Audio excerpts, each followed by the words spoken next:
Vamos a hablar de economía. En producción me dice, sí, vamos a hablar de economía. Estamos con el economista Alejandro Indacochea. Quiero hablar con él sobre el impacto que va a tener en la región este conflicto que ya se ha desatado entre Estados Unidos y Irán. Y cómo va a impactar eso en nuestro país. Va a subir el petróleo, porque cada vez que hay un conflicto armado, el petróleo empieza a dispararse. Y otra cosita que ahí voy a entrar de contrabando, me va a disculpar señor Alejandro, es el tema del gas de camisea, que acaban de anunciar que la planta que opera la transportadora va a entrar en mantenimiento y literalmente varias ciudades del país, incluso Lima, no va a tener abastecimiento a gas muy restringido. Entonces, quiero entrar a hablar de varios detalles. Bienvenido al programa, señor Indacochea. Buenas tardes, gracias por la invitación. Un gusto estar nuevamente con ustedes. Sí, bueno, gracias y le agradecemos muchísimo, sobre todo porque nos ven a nivel nacional más de 300 cable operadores. Este conflicto armado que se ha desatado hace unos pocos días entre Irán, Israel y Estados Unidos, va a tener un impacto sobre el petróleo, el crudo, en América Latina, en el mundo. Y la respuesta que ha hecho Irán, por ejemplo, a Dubái, a atacar con ellos, donde ellos también son productoras de petróleo. ¿Esto va a tener algún impacto en la economía, en los precios? Mire, sin duda, hoy día, digamos, la economía mundial está globalizada. Tal vez muchos de nosotros lo miremos tan lejanos que pensemos que no nos llega. Esto no es así. El primer impacto directo va a ser sobre el precio del petróleo y los derivados. ¿Qué significa esto? Significa que es muy probable que el precio del petróleo pueda irse hasta $100 el barril. Nosotros somos un país importador de petróleo. Hemos estado siendo favorecidos con precios bajos. A manera de referencia, nosotros importamos cada día alrededor de 200.000 barriles por día. 200.000 barriles por día. Si se van a $100 el barril, implicaría más 40 millones de dólares por día que teníamos que desembolsar adicional. Ahora, en el caso del combustible, la pregunta es a la inversa. ¿Qué bien o servicio no tiene una relación directa o indirecta con el aumento del precio de los combustibles? Arrastra transporte, arrastra fábricas, arrastra procesos de descarga en los barcos, ¿no? Todo un efecto pues en cadena, un efecto inflacionario. El primer impacto, digamos, en lo que se refiere a aumento de precios del petróleo por el cierre parcial del estrecho de Hormuz. Pero esto ha cambiado, pues, evidentemente, la geopolítica mundial y hoy en día los efectos ya se sienten, ¿no? Sí. Ahora, el Banco Mundial, pasando un poquito, tiene relación esto, el Banco Mundial ha establecido un crecimiento del PBI en el Perú entre 2.5 y 3.1 para este año. ¿Estas cifras son optimistas? Porque yo le he escuchado al señor Velarde que el superávit que va a llegar en el Perú es 2.8, más o menos. Duda mucho que él llegue a 3. Mire, el Perú tiene condiciones excepcionales que no lo teníamos en los últimos 70 años, desde los años 50. Estamos viviendo una bonanza de los precios de exportación impresionante. El cobre va a faltar, ya se anuncia en el mundo. Hemos dejado de ser el segundo productor al tercer productor. Entonces, solamente por ingresos mineros tenemos más de 14.000 millones de dólares que han entrado. El Perú, si tuviera estabilidad política, controlado el problema de la inseguridad ciudadana y sin corrupción, deberíamos crecer tranquilamente un 6 o 7% y en un lapso de 10 años eliminar el tema de la pobreza. Esas son las perspectivas. Entonces, acá, digamos, la bonanza no la estamos viviendo en la forma de vida. La bonanza se va con dinero al Congreso, sobre gasto, sobre dobles sueldos, bonificaciones de 42.000 soles en Navidad, ¿no? Y esto no va a poder continuar. ¿Por qué? Porque tenemos que prepararnos. Debimos hacer un pozo con esos recursos adicionales y no usarlos, pues, en un despilfarro, ¿no? Que es lo que ha venido sucediendo en los últimos tiempos. Y encima le hemos dado a Petroperú 9.000 millones de dólares para una planta que no produce. Bueno, ahí hay, sin salirnos del tema, pero muy brevemente. ¿En qué momento nunca se habló de hacer una nueva refinería? No, ¿Por nunca. qué? Porque es un absurdo hacer una refinería de 100.000 barriles si no tenemos petróleo. Sí. Se habló de 1.500, 1.800. ¿En qué momento se fue a 6.500 millones de dólares? ¿Quién autorizó? ¿Quiénes son los responsables? Pero El la gobierno auditoría, de Ollantumala, ¿verdad? la Contraloría está ausente. Sí. Y el único caso que conozco donde los investigados eligen quién los va a investigar es Petroperú. Y un comentario adicional. Cuando compramos una maquinaria, cuando compramos un equipo, lo lógico es guardar una parte del dinero contra la entrega en buen funcionamiento. Exacto. Acá, ¿por qué se pagó todo? Sí, pues. Tienes razón, ¿Ya? tienes Bueno, razón. volvamos al tema. Petroperú, pues evidentemente, hoy día la factura va a ser mucho más cara, ¿no? Mucho más cara con lo que viene. Ahora, ¿qué significa este conflicto para nosotros? Y automáticamente el dinero se ha refugiado en el oro. Por ese lado estamos favorecidos por las exportaciones mineras, pero esto va a tener un impulso adicional sobre toda la economía, digamos, informal en el país. Las exportaciones de oro que no queremos ver, porque exportamos más alrededor de 12.000 millones de dólares por una vía informal, entre comillas, que no queremos controlar. Este dinero que se refugia en el dólar, ¿ya? También se va a refugiar en bonos del Tesoro americano. Y sin duda para nosotros va a haber un aumento, digamos, en el costo de la deuda, ¿no? Y nos vamos a ver afectados por la balanza comercial. Ahora, lo que le había dicho que metí este tema de contrabando porque no estaba en la pauta, pero hoy hemos amanecido con un comunicado de Cálida, la empresa que está trayendo el gas desde el Cusco, lo trae a Lima, incluso para la exportación, y ha distribuido el servicio de gas doméstico para vehículos y la gran industria.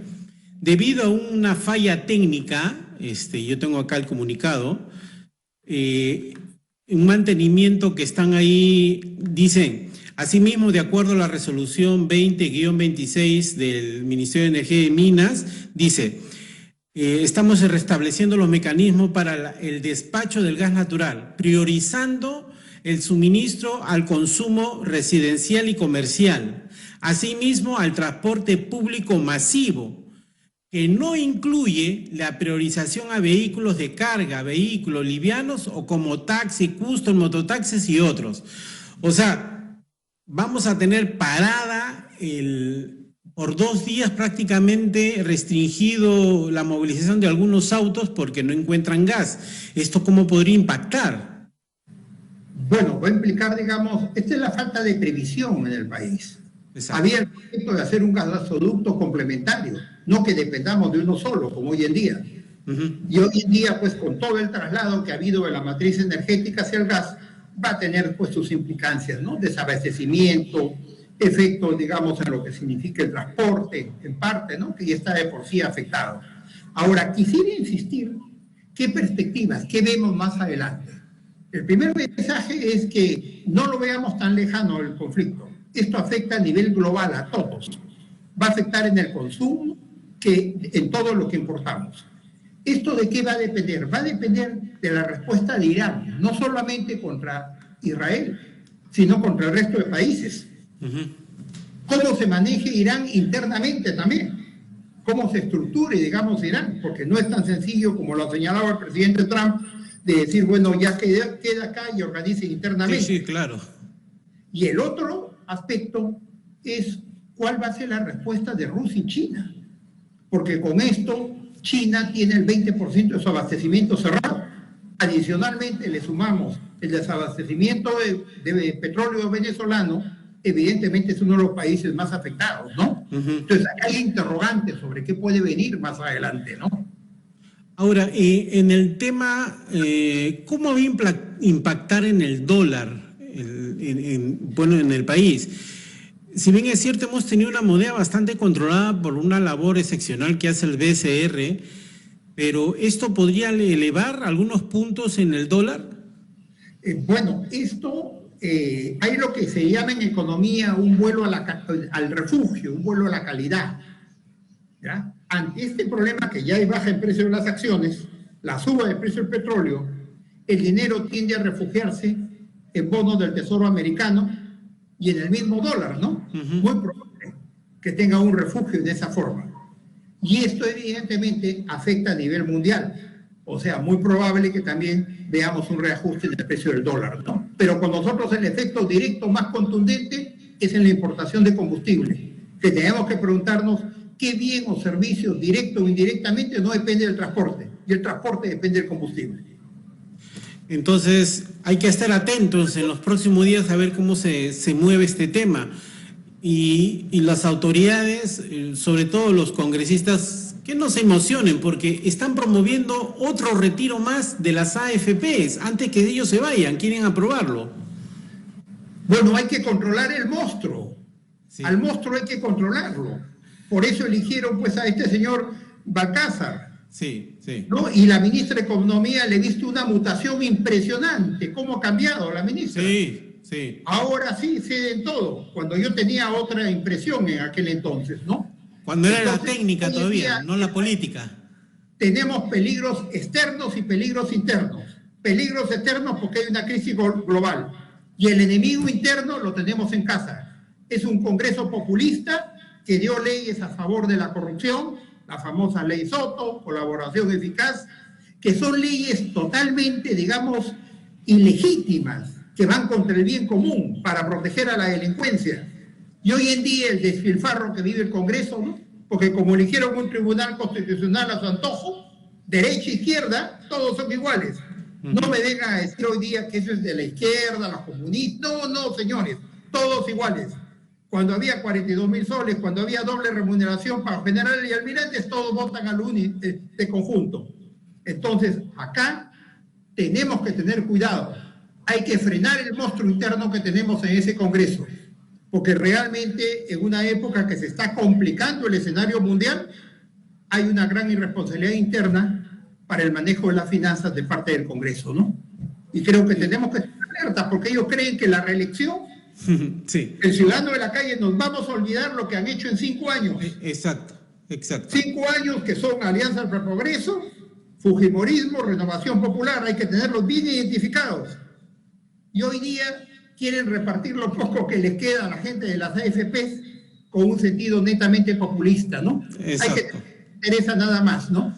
Yo desde acá haría una invocación. Todos somos responsables de lo que está sucediendo. Y la AFP, hoy por hoy, sus fondos no son tan grandes, con tantos retiros que han andado en el país. Este es el 11º, si no me equivoco, ¿verdad? Ya prácticamente lo han desaparecido el fondo. Hay más de 4 millones que no tienen nada. Sí. Y encima hay el congresista Bellido está anunciando que agarre el fondo de público de la ONP, ¿no? Y que repartan también. Con lo cual no tiene idea de que ahí en el fondo público no hay una cuenta individual. No hay nada. Ese reparto lo vamos a tener que pagar todos. O sea, en otras palabras, estamos hipotecando el futuro. ¿Qué va a pasar, me pregunto, en un 2030, cuando tengamos más de 6 millones de personas mayores de los 65 años y no tengan con qué vivir? Exacto. Ahí van a recurrir a los hijos. Se va a quitar calidad de vida a los nietos, a las generaciones que vienen. Eso es lo que tienen que reclamar. Porque lo que están haciendo es generar una deuda intergeneracional. No hay derecho para que por mi responsabilidad genere una carga a mis hijos, una deuda. Y eso es lo que se está haciendo hoy en día, con este reparto indiscriminado y populista. Y no hay que olvidarnos también, aprovechando ya para ir terminando con usted, es los arbitrajes que hemos perdido por varias empresas, que son miles y millones de dólares que vamos a estar obligados a pagar. Y eso sale del dinero de todos los peruanos. Bueno, somos el segundo país con más arbitrajes que llegamos a nivel internacional. Y llegamos a perdedores, porque miremos los arbitrajes con los peajes. A mi opinión, le hemos dado la salida ideal a los operadores. ¿Por qué? Porque los hemos intervenido y a la larga, ¿quién va a pagar el costo de esa arbitrariedad? Que cuando le hemos dicho a este señor que reflexione, que tenga en cuenta que hay una instancia judicial, que hay tribunales internacionales, simple y llanamente acusa a todos de corruptos en forma alocada e insultando. Esto no es posible, no es justo dejar esta deuda también a futuro. Estamos hipotecando el país. Muy bien. Don Alejandro, le agradezco mucho esa paciencia que ha tenido y la docencia para explicarnos esta situación. Creo que nos ha quedado bastante claro, a mí también, y espero tenerlo en otro momento en el programa para seguir hablando de economía. Muy amable, gracias por la entrevista. Un gusto estar nuevamente con Conecta Noticias. Gracias. Muchísimas gracias. Estuvimos con el economista Alejandro Indacochea. Hemos hablado de varios temitas y hemos picado varias cositas interesantes.